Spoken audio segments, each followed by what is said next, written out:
Part 2 of how to earn and relax with microgreen business. சின்ன வயசில் எனக்கு தாய்ப்பால் ஒத்துக்காததால் எனக்கு டக்குன்னு உடம்பு சரியில்லாமல் போகும். என்னால் எல்லா குழந்தைங்க மாதிரியும் நைட்டும் ஏர்லி மார்னிங்லாம் முழிச்சு உட்காந்து படிக்க முடியாது.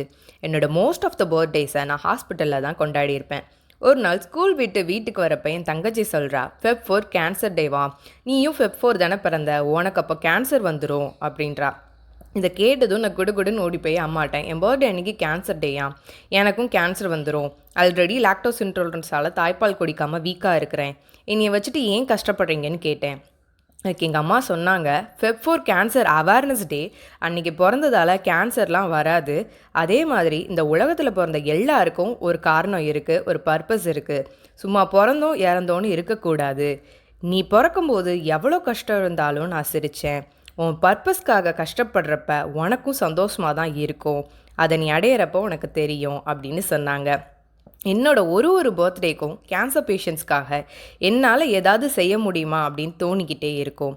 ஸோ லாஸ்ட் இயர் இதே ஃபெப் மந்தில் தான் மைக்ரோகிரீன்ஸ் கேன்சர் ட்ரீட்மெண்ட்டில் மேஜர் ரோல் ப்ளே பண்ணுதுன்னு நான் தெரிஞ்சுக்கிட்டேன்.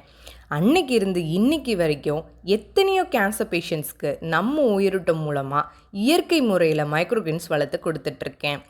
நான் மைக்ரோகிரீன்ஸை ப்ராஃபிட்ஸ்க்காக செய்யலைங்க, அவேர்னஸ்க்காக பண்ணுறேன். ஸோ இதிலேருந்து வர சின்ன அமௌண்ட்டை நான் இந்தியன் கேன்சர் சொசைட்டியில் டொனேட் பண்ணிகிட்ருக்கேன். அப்போ மைக்ரோகிரீன் பிஸ்னஸில் லேக்ஸில் ஏர்ன் பண்ணலாமா அப்படின்னு தானே கேட்குறீங்க. நான் இது வரைக்கும் சம்பாரித்தது லட்சக்கணக்கான மக்களோட சந்தோஷம் மட்டும்தாங்க, காசோ பணமோ இல்லைங்க.